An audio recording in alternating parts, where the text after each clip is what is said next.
¿Qué tal? Hoy acudiremos al Hospital de Cruces para hablar sobre epilepsia. En los últimos años se ha conseguido avanzar mucho en los métodos de diagnóstico y en algunos casos en la búsqueda del origen de la enfermedad. Hablaremos sobre todo ello con la doctora e investigadora Izaskun Yurrebaso. Bienvenidos a Tecnópolis.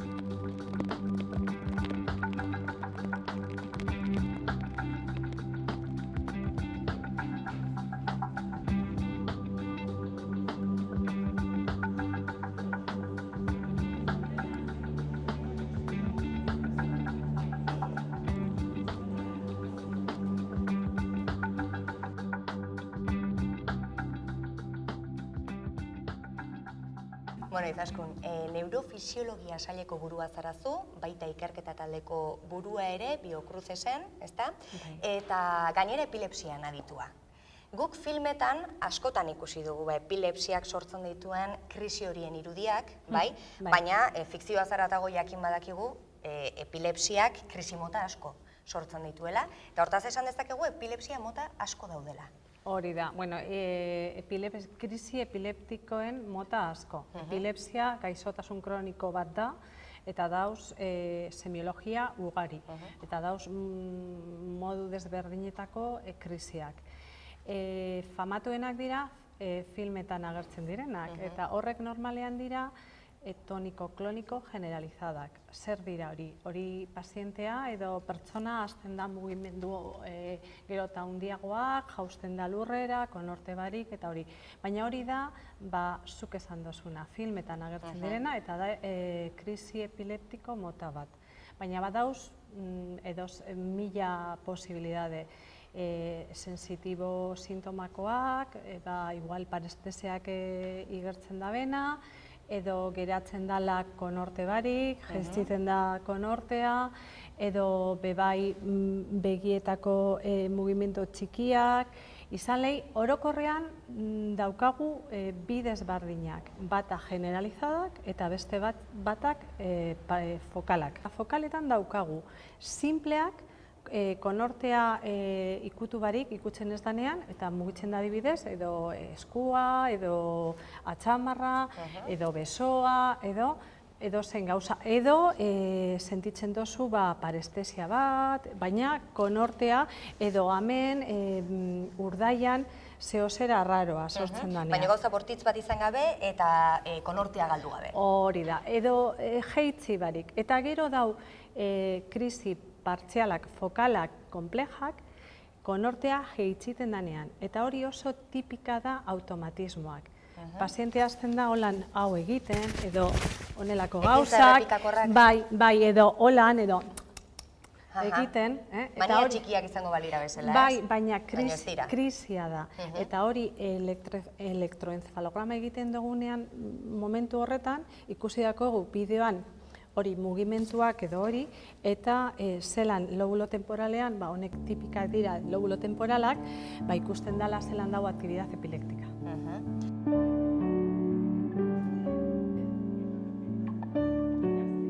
Nati es madre de un niño que tiene una enfermedad rara.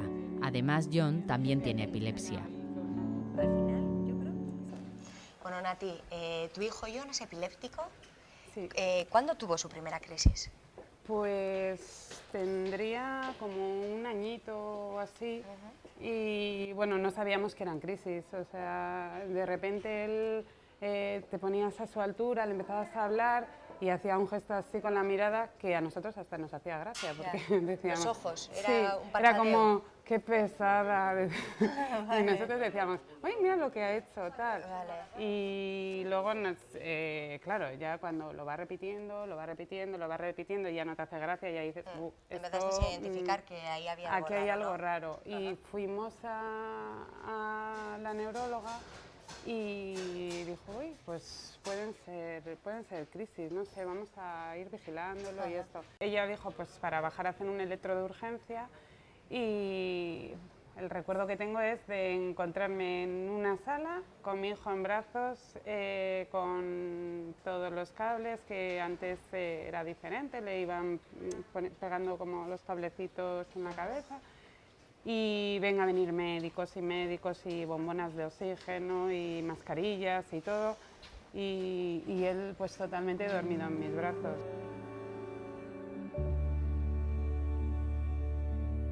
Nola definituko zenuke gaixotasun hau? Esan nahi, zer gertatzen da gaixoaren garunean, bai, aipatzen zen orain elektroentzefalograman ikusten den seinalea, baina zer da gertatzen ari dena gaixoaren garunean, bai, krisi bat izaten duenean? Gertatzen dena da, burmuinean leku konkreto baten fokala izango balitz, edo burmuinean osoa generalizada danean, hiperexcitabilitatea sortzen da. Neurona talde bat, gero eta handiagoa, gero eta krisi orokorrean sortzen denean, hiperexcitablea da eta horregaz sortzen da krisia.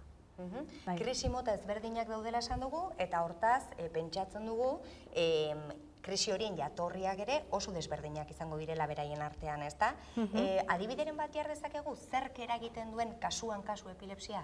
Behitzu, orokorrean dauz bi talde, bi multzo, alde batetikan idiopatikak deitzen duguna, medikuak ez dakigunean zein da jatorria esaten dugu idiopatika dela, eta gero beste talde bat da lesionalak, adibidez, traumatismo dagoenean, burmuinean, adibidez, minbizia dagoenean burmuinean, adibidez, malformazio baskularra, edo nagusietako pertsonakin iktusak, akzidente zerebrobaskularrean, hori lesio bat da burmuinean, eta gero hori sortu daike krisia.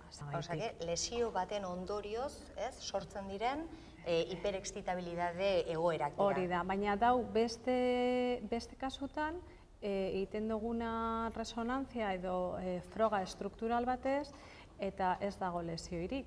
Orduan idiopatika deitzen duguna. Jatorri ez ezaguna. Hori da. Eta dauz mota asko eta umeetan epilepsia batzuk idiopatikak dira.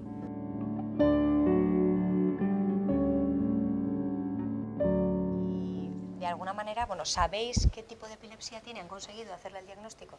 No. Tiene una epilepsia de difícil control, de difícil manejo, porque no responde. Hemos probado muchos fármacos mezclados unos con otros. Hemos llegado a tomar hasta 4 o 5 fármacos a la misma vez. Y solo han conseguido durante 2 años estabilizarlo con una dieta cetogénica, que a él le sentó muy bien. Luego de repente es como los fármacos, funcionan y de repente un día dejan de funcionar sin saber por qué. ¿Dejan de hacer efecto? Dejan de hacer efecto y entonces tienes que volver otra vez a probar. Lo más duro es eso, tener que probar y probar, porque a John le afecta muchísimo los cambios de fármacos, las bajadas, las subidas. Ha pasado situaciones bastante difíciles y duras para nosotros, porque de repente, aunque él no camina, no anda, no habla, pero él tiene mucha movilidad, él se mueve mucho, le encanta tumbarse para un lado, para otro, en su silla. Y de repente pues igual se te queda como un niño desvanecido.